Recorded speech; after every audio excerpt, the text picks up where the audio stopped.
moving on to Annapolis, Maryland, where he has for the last 7 years been the community news editor for the Capital Gazette. So please join me in welcoming home our alum, Jimmy DeBetz. Thank you. I appreciate the introduction. Yeah, I mean, so my just a little background for me is I was cut from my high school baseball team as a sophomore, and I realized I wasn't going to be a Major League Baseball player. So I said, how can I get to the Major Leagues? And I want to be a sports writer. So I was a sports writer came here, and I fell in love with the school. I came here as a journal after my junior year in high school. I came to a journalism conference here, and I fell in love with the school, and it was probably the luckiest and best decision I made was to come here. And immediately jumped when I got to school. I immediately jumped at the Gamecock, and just all the mentoring, all the guidance I got, my professors and editors at the Gamecock really kind of set me on a course. And so, yeah, I've had several different editor positions at the Capitol, but I started as a sports writer. The reason I didn't continue that is because my paper in 2005 folded, and so I was covering Auburn at the time. Now, if things are going the way I'd be in Minneapolis right now, I'm getting ready for a Final Four. but yes, it was actually a good thing. I enjoy politics. I like spin. I like crafting messages to try to advance a message, but I found I didn't really like politicians. They like to yell at people, and it wasn't conducive to what I like. So I got back into journalism as a reporter for a business store in Birmingham, and then I loved being that part of it. So I took an editor position in Baltimore, and then I eventually took a business editor position at the Capitol in 2012, and been there ever since. Community's great. I love it. When I first got to Annapolis, I said, this is like a mini Charleston. Charleston is my favorite place in the world, so I was like, I could work here, and just for lucky, fortunate events, I was able to get a job there, and been there ever since. As you probably all know, we were the victim of a mass shooting on June 28, 2018. I lost 5 really good friends, and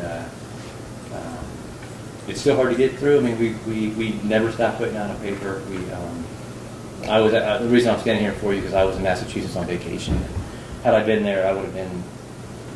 The shooter went after. The first one, Rebecca Smith, was our advertising assistant, and she was at the front desk. And then Wendy Winters was a community writer. She wrote for Teen of the Week, Home of the Week, and she saved a lot of lives. She got up and she took her trash can and her recycling bin and attacked the shooter, allowing the reporters who were in the back of the office to hide. But then the shooter took Gerald Fishman, our editorial writer, and then Rob Heisen, who was assistant editor. And then had I been there, I would have been right next. I would have been right there. So for the luck of the draw, basically, I wasn't there. So, but every day we go, and we haven't changed our mission. We haven't changed what we do.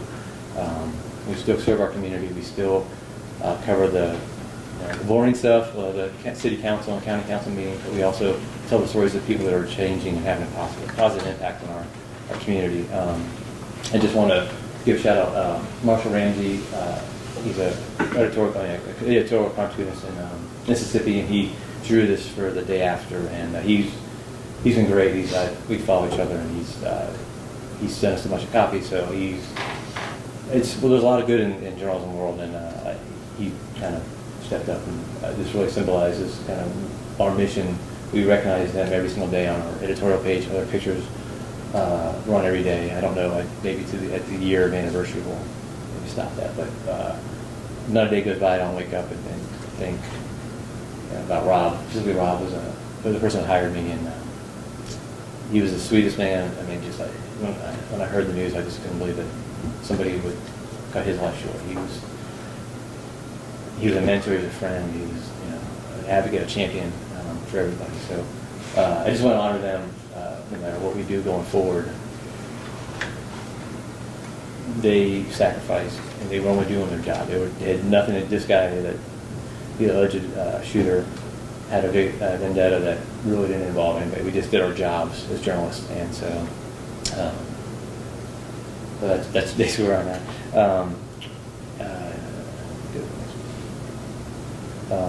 So this is the front page of the day after. we had several people that were either on their way to work or were on assignment, and when they found out, they rushed to the scene. They set up a Josh McCarroll, photographer, Pat Ferguson, reporter, and Chase Cook, a reporter,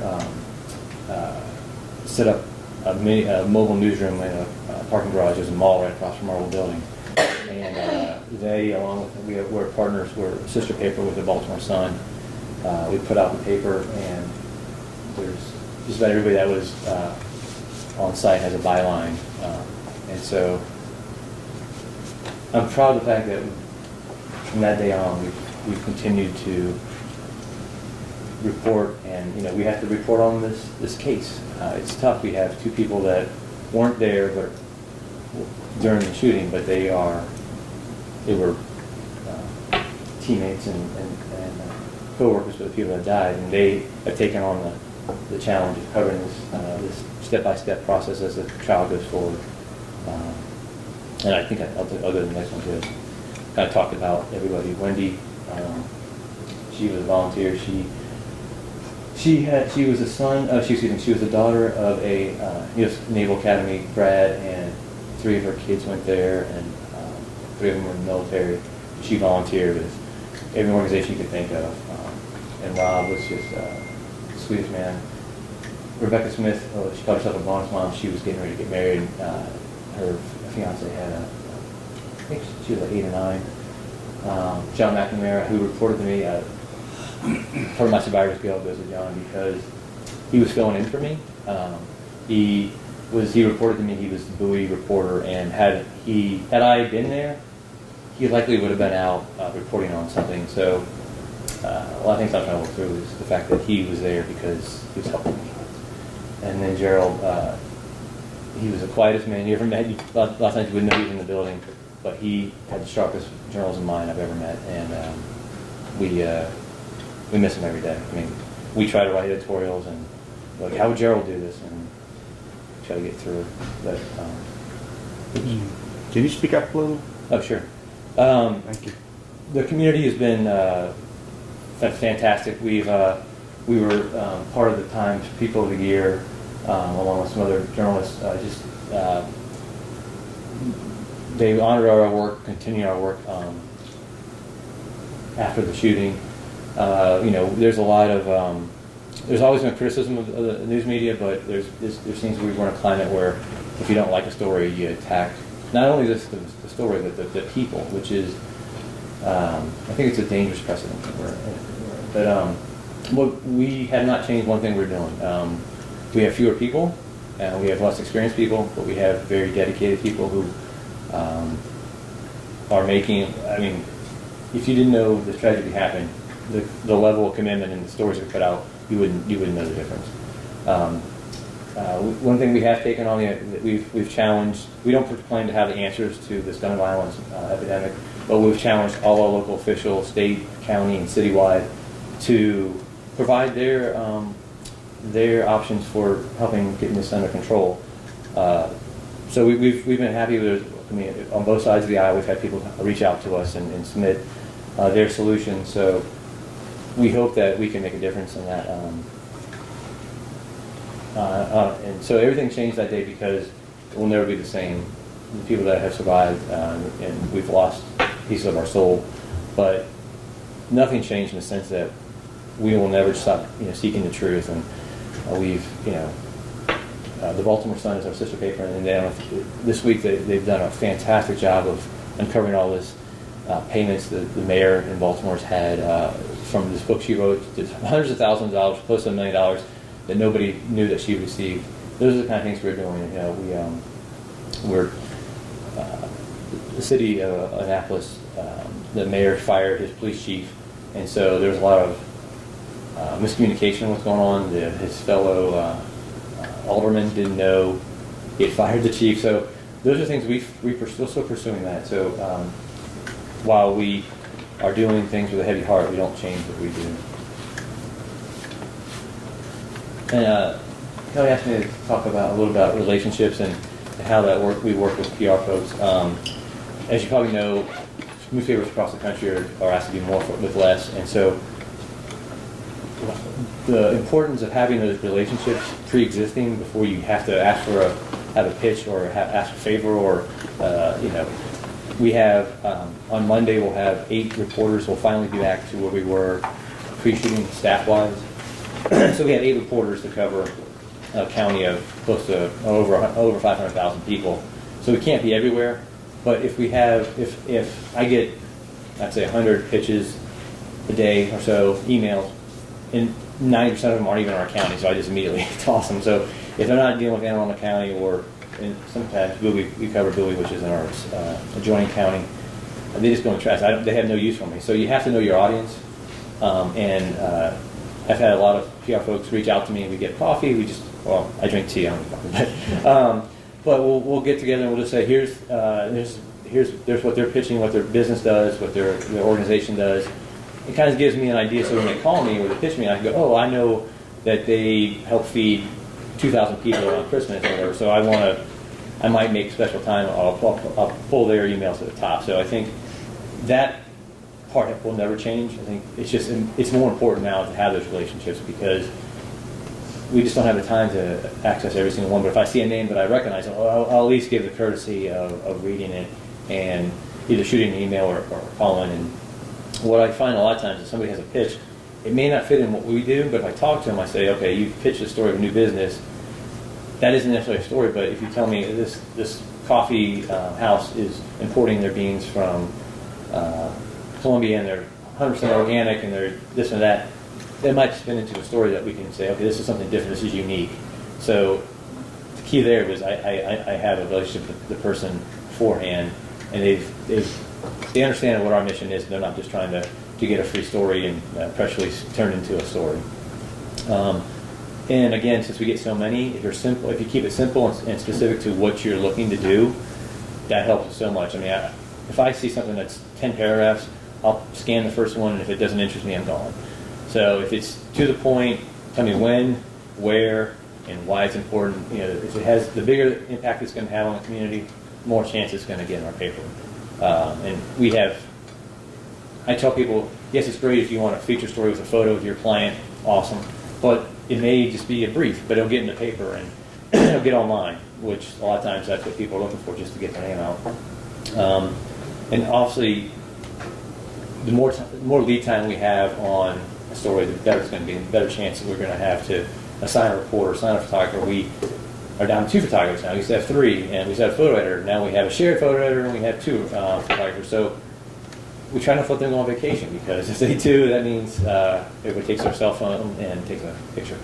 And this is the last thing to reiterate. Local matters. I mean, if it's not in our county, if it's not to the audience, to the journalists that you're pitching, it's going to do you no good. So really find out who their audience is and how what you're pitching can impact their audience and why they would have a use for it.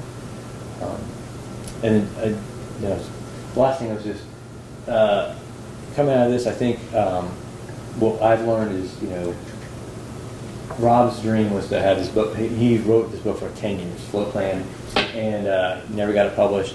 His brother is Carl Hyacin, who is a very famous columnist slash author, and has had many books.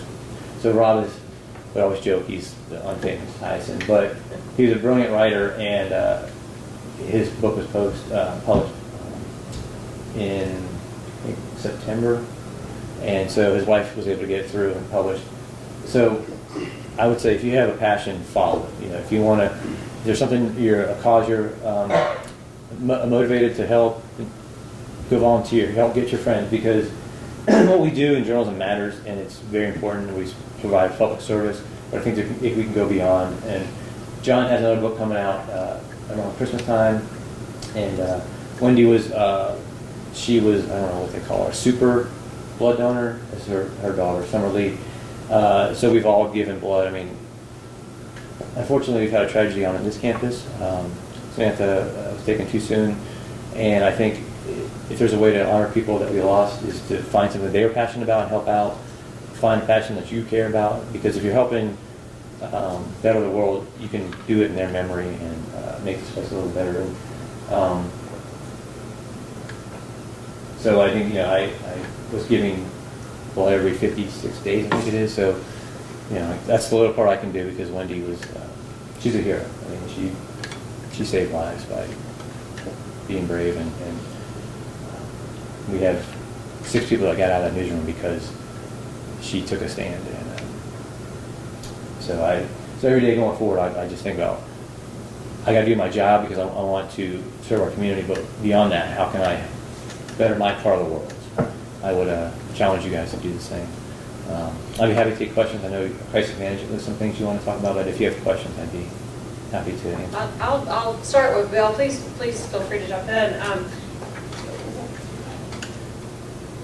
So when something like this happened in your newsroom, you know, a lot of organizations have a crisis plan. They kind of have a plan for what's going to happen in a crisis. We've spent some time over the last week writing crisis plans for real organizations, but theoretical plans. Did you have a crisis plan at the Gazette? Or how did you, I mean, you talked a little bit about how we kind of set up very quickly a mobile newsroom. I remember seeing pictures of people just working under tents and making sure that that paper got out the next day. But how did you adapt as a team to responding in that moment and then a little bit in the aftermath of managing that situation? In the immediate, it was just people did their job, what they know what to do, and I think that might have been just a way to kind of, in the immediate way, deal with the grief. You know, Chase and Pat, they just started working, and obviously they had a press availability with the police and everybody right next to the building, so they were there, but there was no crisis plan. I mean, unfortunately, this person was on our radar. A story was written about him about harassing this woman, and he would tweet at the writer, he would tweet at the editors.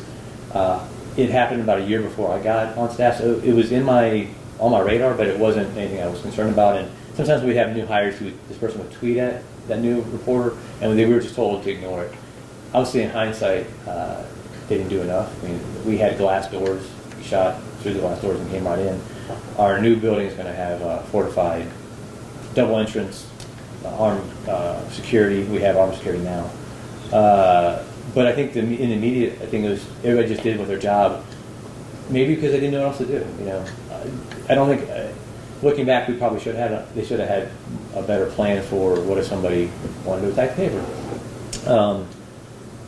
But you know, Rick was on vacation. Our editor, Rick Hudson, was on vacation. He was on the Eastern Shore, so he could come back. It was 2 hours away. He came right back, and we had other people that were closer that just came in. If they were off that day, or they just started working. Going forward, we've planned, like I said, we have new security measures that are in place, so that's good. I think there was a failure to appreciate the severity of the risk. This person had threatened this, and what's been said is that the police told the former publisher, don't antagonize this guy by filing charges. It would have been nice in hindsight, he just filed a charge. Maybe he wouldn't have known he had access to the gun because he bought it like a month or two before. So, and this spans like a 8-year period. So it wasn't like he got aggrieved and then 2 weeks later he did something. It was many years. So it might have been out of the statute of limitations or something. But as far as going forward, I think it's just planning on how do we protect ourselves and be aware. I mean, we all have, everybody that survived, whether they were in the building or not, has some form of PTSD. I mean, we're all traumatized. We are in borrowed space right now in downtown Annapolis, and a big truck goes by and makes a big boom. We all kind of jump. So we've all gone through therapy. We've all had different levels of needs that we have to take care of. So I think that's a big thing, but going forward, I don't know if we have anything saying, now the plan will be we have it on guard. And there was a sense that we were only going to have a one entry point, and so we had to move. We had a location that was chosen, but we had to discard that one because it only had a one exit. Although our last place had 2 exits, and the guy put a stopper on the back door so nobody could get out. So I guess now planning for the contingencies, but if there's good news, I would say we're like the Columbine of newspapers. We're the first newspaper attacked. Newspapers across the country have hardened up their defenses. So, I mean, it's a sad day because every day I go in, the first person I see is Lon Guard. He's a great guy. I love Lon. He's awesome. But it's a reminder he's there for a reason. So, it's, you have to in this day and age do that, but it's also, we've lost some innocence or our naivete has been shattered. So. Okay, you referenced that certainly the tone and tenor of conversation in our country has greatly shifted, and you made the point that it used to be somebody would just maybe criticize the story itself, and now they're criticizing the person who wrote the story or the entire news organization. I've got a couple of students here who are working in my campaigns class. I would share with you about a campaign to advocate for the journalism profession and to help people understand the value of journalism, particularly in a free society, to hold the powerful accountable. And I know that that's something that you've talked a lot about just on Twitter or just in your own writing. Could you talk to us a little bit about your view of the role of journalism broadly, and then how has the current climate changed the way that you approach your job? Well, I'll answer the second question first. I think social media has definitely heightened that because it's easy to be behind a keyboard and use a fake name or whatever and just attack somebody. It's so it's good in the sense that it gets our reach has never been bigger. I mean, on Facebook we see huge numbers on Facebook. We cover the Naval Academy, and those graduates are across the world. Literally, we can look on Sharpie and we can see somebody in China or wherever, and so we know that it's got a large audience because of a social media impact. But it also opens the door for everybody to have an opinion, which is great. We want people to share their opinion, but if you're attacking a person instead of the facts and the story, because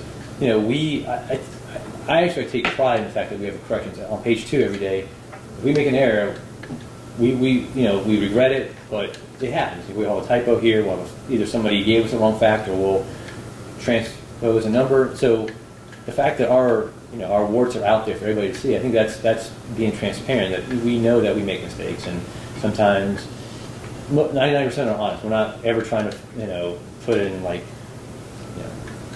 mayor is making $2 million and he's making $100,000. No, we don't do that. But if an extra zero got put in and it made it through, sometimes it happens. But I don't think people appreciate the role that I hate the term mainstream media, but traditional media, because we do take errors seriously. I mean, that's something we don't want, but we also want to be transparent and say, here it is, here's the real answer, double efforts next time. But as our role I don't think our role has changed. I think there's a lot more voices, because anybody that has a blog, anybody that tweets out something, anybody who creates a meme that looks like it has a tinge of truth can get passed on, because it just reinforces the echo chamber, it reinforces what they already believe. So getting past that is tougher, because if you have a belief that you think that you have, and you're just you're going to be that till a better end. It doesn't matter what news stories we have to say, no, here's the truth. So it's a tougher environment to work in, but I think I think I see it. People come to us, and we get a lot of things that you guys are biased this way or that way, but they keep reading because they know that we deliver. We're the only people that's covering their high school football game. We're the only people that are covering, if taxes go up. I write a column. Well, it's kind of once a week now, but sometimes it's twice a week. But I wrote a column saying, everybody's upset. Nobody wants to pay more in taxes. So we have budget seasons coming up, and I asked, hey, tell us what you want to see cut. If you think there's too much fat in the budget, tell us what you want to cut. And all the answers were very vague, like, you should have less positions. Well, that doesn't tell me, do you want less police positions? Do you want less administrative? So I think it's easy for them to complain, but it's harder to make specifics. But we do get specific. We say, here's how much it's going to be. Here's how much your taxes are going to go up if this plan gets through. So I think we just have to do what we do. And I think just the long term, the arc will be in our favor because blogs or people that have their own websites that are there's left, and we have a left wing blog in our county that's it's a news organization, and we have a right one, and sometimes I write things, we get story ideas. Like you say, okay, here's something that's wrong with our county government, and you go, they have a point. They're coming from it. It's this grand conspiracy, but maybe it's just it could be that they don't pay that much attention to the permitting process or whatever. So. That's a good question. I think it's just for us. We're talking to people. We're working our sources, and we're trying to. We have a deadline at 4 o'clock every day. And then we have an 8 o'clock deadline for night meetings. But we have to hit that 4 o'clock deadline so we can get stuff up to our designers. Questions, you guys?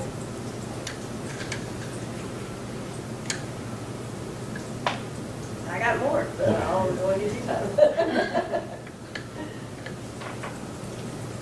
How do you balance, like when a tragedy like this happens, how do you balance paying tribute to the victims, but also at the same time not lingering and mourning on it for too long to where it kind of becomes a drawn out story? It's a great question. We the further we've gotten away from it, the more we kind of wrestle with that because we all want to write things about our friends that are passed, but I think we balance on what's the news value.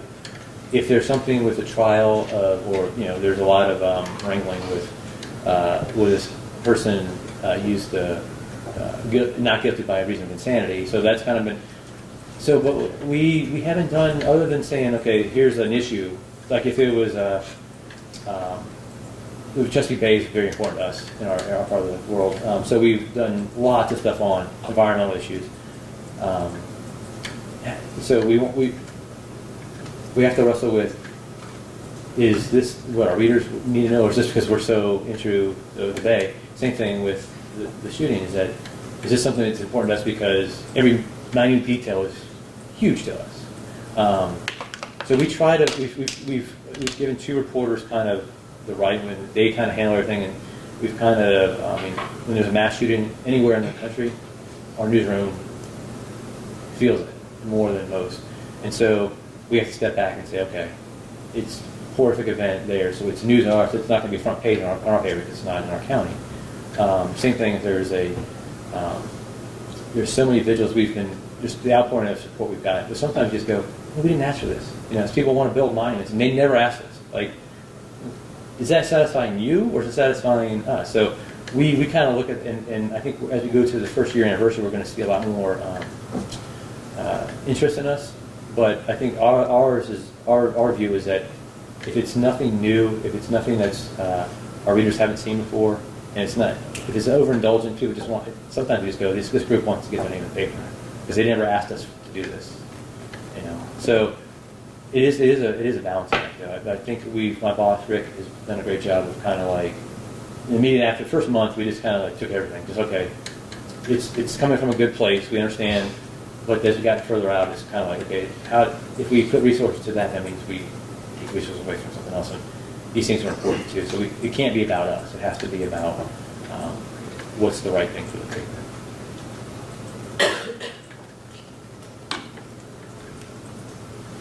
So I know you talked a little bit about building relationships with journalists, and kind of it's the heart and soul of media relations is having that relationship in place. So a good number of people in this room are going to be graduating soon and going and taking that first PR job, maybe in a market that they're not familiar with. What advice would you give them for kind of establishing those relationships and doing that outreach? What's the best way typically to start building that relationship? Yeah, first thing I would do is just kind of like look at what outlets are out there and kind of figure out what their expertise is. I always tell people, like, I think in 10 years, the newspaper industry is not going to look what it is. I think there's going to be always demand for journalism and news, but it may just be silos of like, this person really likes sports, this person really likes entertainment. There's going to be avenues for journalists to go to those places. It just may not be delivered to your home, your front porch. So I would say find out what, there's a blog, Ion Annapolis, who has more, I think, Facebook pages than we do, Facebook followers. but it's a one-man show, but he gets the scoops once in a while. So, I would find out look at the landscape of all media, and then kind of what do they specialize in. We're more of a broad spectrum of everything from entertainment to sports. And then once you've kind of figured out what they do, I would add, depending on what your specialty is, find the reporter or the editor that handles that, and kind of just get coffee and just talk to them, because in a previous job, we had a requirement. We had to go out, as a reporter, we had to go out once a week and have coffee with somebody or lunch with somebody in our community to build our sources. And so that was invaluable. When I first started in Birmingham, it was in the Business Journal. It was invaluable because I wasn't writing a story. There was no pressure on anybody to get a story. It was just like, hey, we're getting to know each other. Here's my contact information. Here's the best days. For a Business Journal, we print it on Wednesdays. So the worst day you could call me would be Wednesday, because we're getting the paper out. The best day was probably Thursday or Friday. So that's good information to know, is when's the best way to contact you? How's the best way to contact you? Because sometimes I should never call you unless, the whole town's on fire.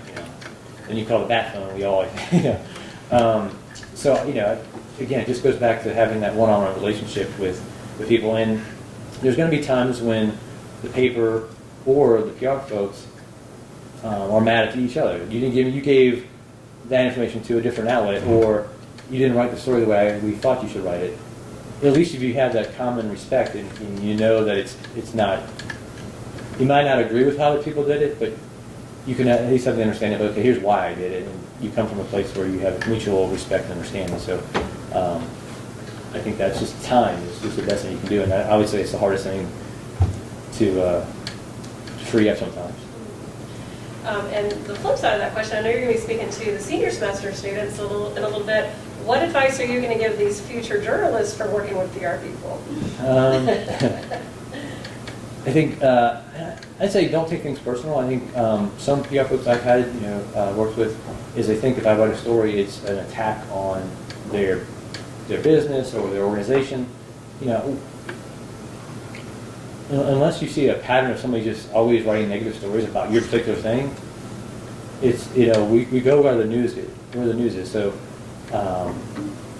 again, it goes back, if you have that relationship, that, hey, Jimmy wrote this story because he got this document or this pitch came to him that's maybe from your competitor.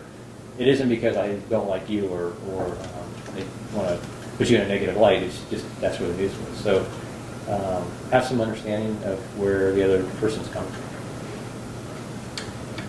Then you also talk a little bit about, you kind of break down with the Steve for us a little bit of what a typical day is like in the newsroom, because I think it's really important to understand, particularly time frames.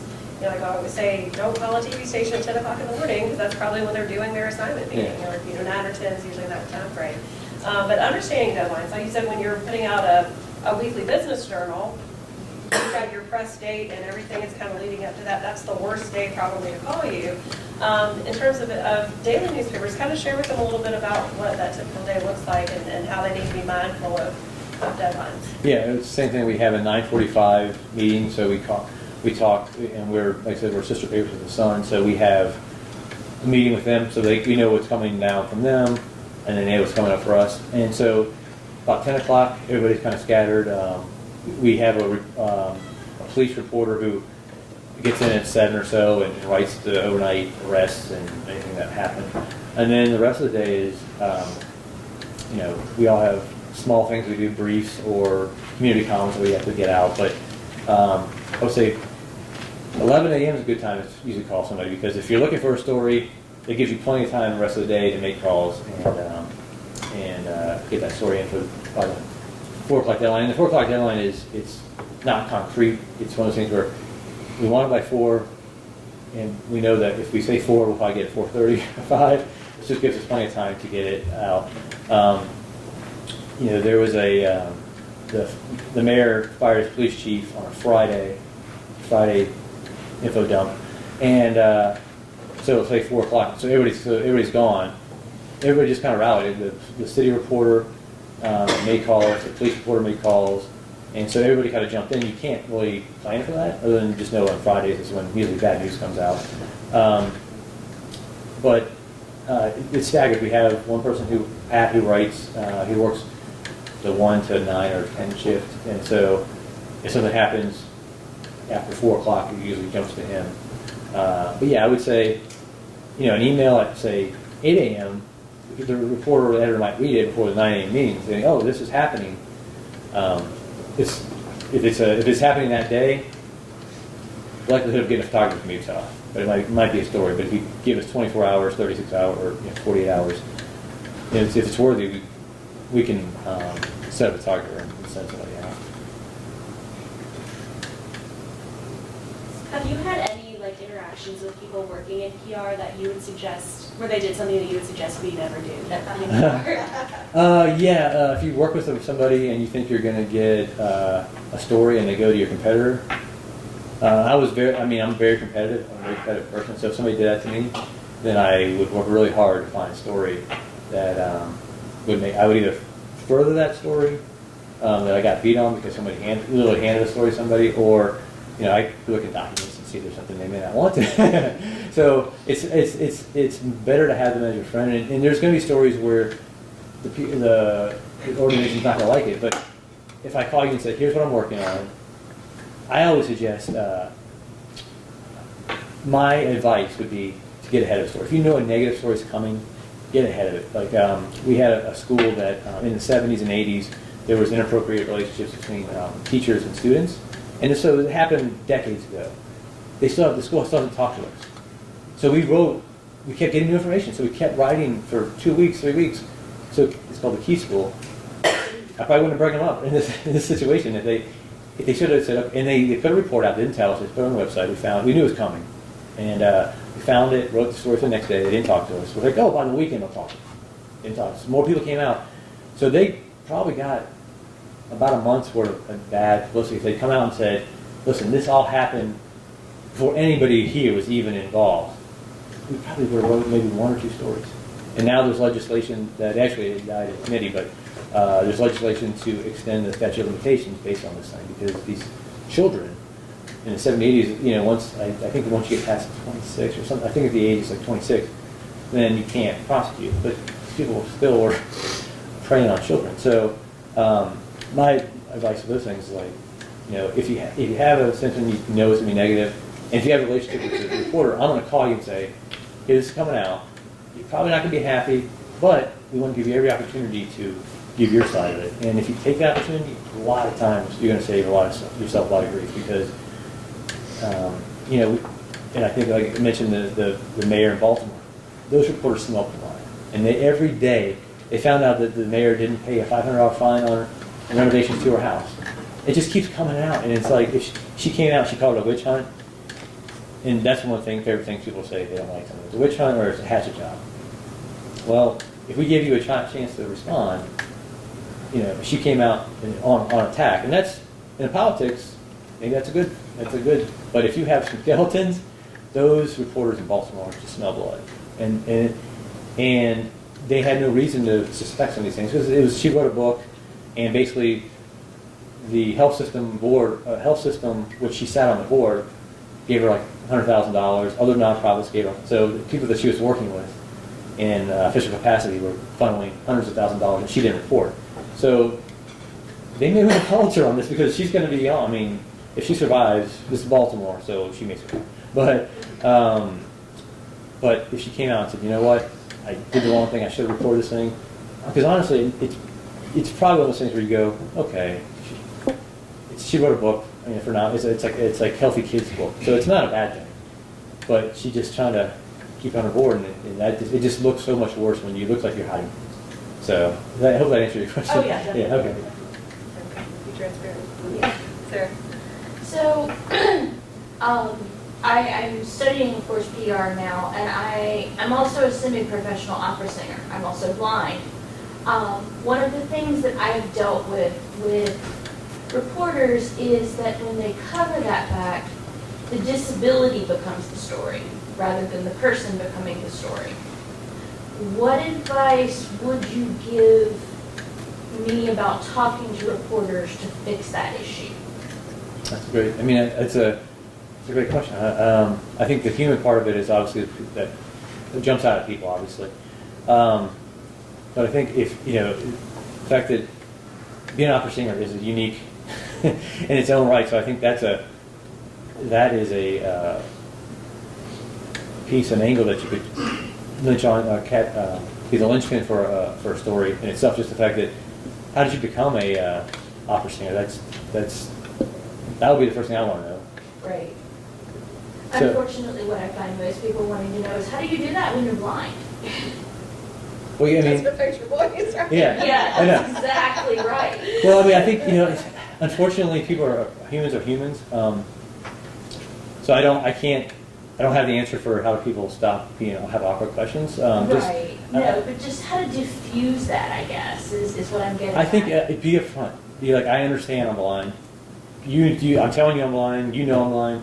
It's not that's not the story. That's not the story. And if it is, that story's already been written. So here's who I am. I would maybe just confront that straight ahead and say, if the story of me being an opera singer isn't the story you want, then we can just move on.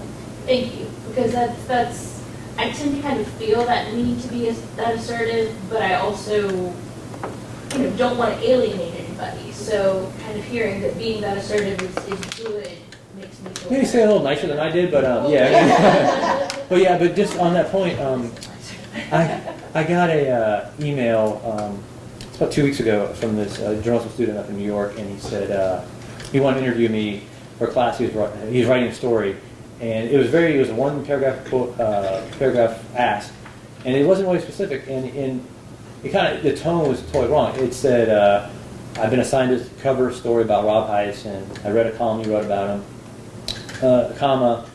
you probably know he died. And so I didn't respond to him. Like, I can't. And he didn't tell me what the assignment was. It was just basically, I like to interview you. To his credit, my phone number is not that hard to find. But he called me cold, and so I agreed to talk to him. And he said, "Do you remember where you were when you found out?" So I just had to stop him. I said, "This happened like 8 months ago. One of my best friends got killed. I know there's a better way to ask that question." I was trying to be empathetic to him because he's a student and he may not know better, but there's the right way to ask the question and be empathetic. We had a double murder on last Monday in our county, and simultaneously these things happening, the reporter who was calling the families of the victims, he's like, "I'm so," the way he approached it, we just want to tell his story. We know this is a horrible time for you. We're sorry we have to call you in these circumstances.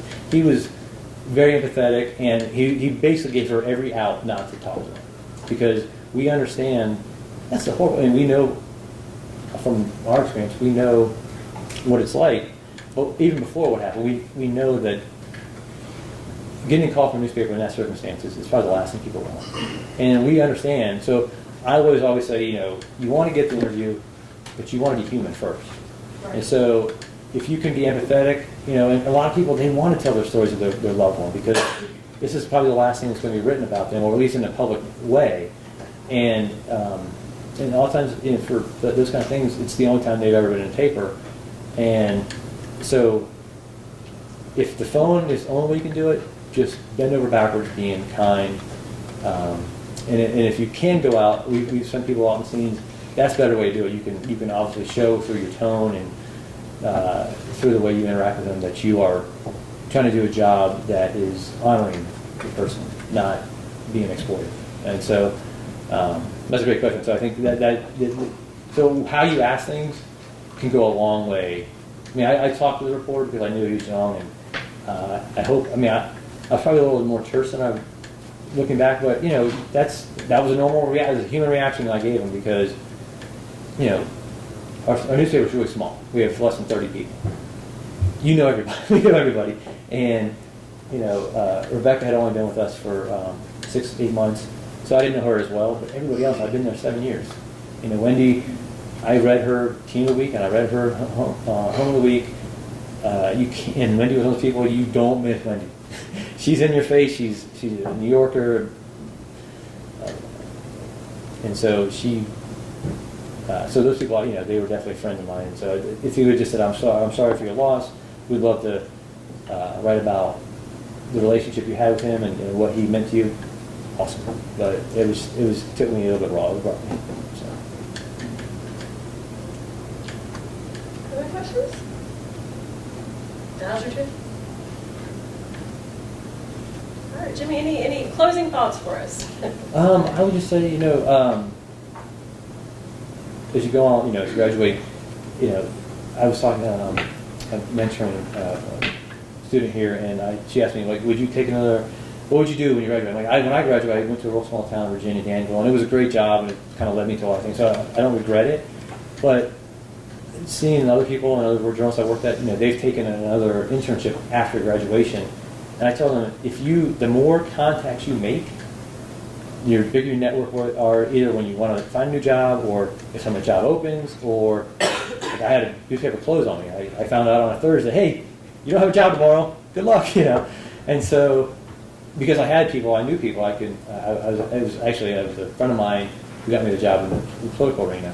And then there was a friend of mine who got me the job in the Business Journal. So it was all because I had a network. So, and then I kind of wish I stayed in Columbia for another 6 months so I could go to some football games or just hang out. Be 22 in a bigger town than I was in a small town. But I would recommend if you have the opportunity, or go somewhere if you're from South Carolina and you get a job offer in Montana, get a different perspective. I've been lucky. I've worked mostly in the South, but I've lived in California and Texas. I've lived in Florida, went to high school in Florida. So I've got a perspective, and I think that helps me. I kind of have some commonality with a lot of people I talk to because I've been different places, I've been different things. So, I just explore the world. When you're young, you got time to, if you get a dream job, you're going to take it, obviously. But if you can get an internship or something that, strengthen your skills, by the time you get to that first job, you'll make less errors. I mean, I don't want to read the first stories I wrote because they're probably so cringeworthy and cliche-laden that I wouldn't want to read them. So you just get stronger as a person, you get stronger as a writer, as a professional by the more interactions you have with people. And actually, you might. And I found out this at one of my jobs is that you should always interview. They're going to interview you for the job. Do they think you're the right fit? Interview them. Are they the right fit for you? Because I've had jobs where it was a good job, but it just wasn't the right fit, professionally or personally. I like to cut up, and my job in Birmingham is awesome. We had a tight net, we cut up and stuff. When I got to Baltimore, it was like an insurance agency. We were very quiet, and I'm like, this isn't how I operate. And I didn't interview when I met with reporters. I didn't ask them what it was like. What was the turnover like? That's a question. How often do people leave this job? Because if they leave every 6 months, a year, there's a reason. There's a reason for that. If people stay there for 15 years, there's a reason for that. So that'd be my two things. Find out. Don't just take a job because it's money and there's a job there. It is important. I'm not saying we all have bills, but when you make a commitment, you're putting your time, and your time is very valuable. So see if it's the right fit for you, and make sure that it's not just a turnover machine. Because that's no fun. Even if it's a good place to work, it's not fun because you're always picking up somebody else's slack, or you're learning new personalities. So. All right, Jimmy, thank you so much. Thank you. If you don't mind, because I promised Rebecca I'd get some pictures, why don't we do a little group picture up here with Jimmy? I'll put the screen up.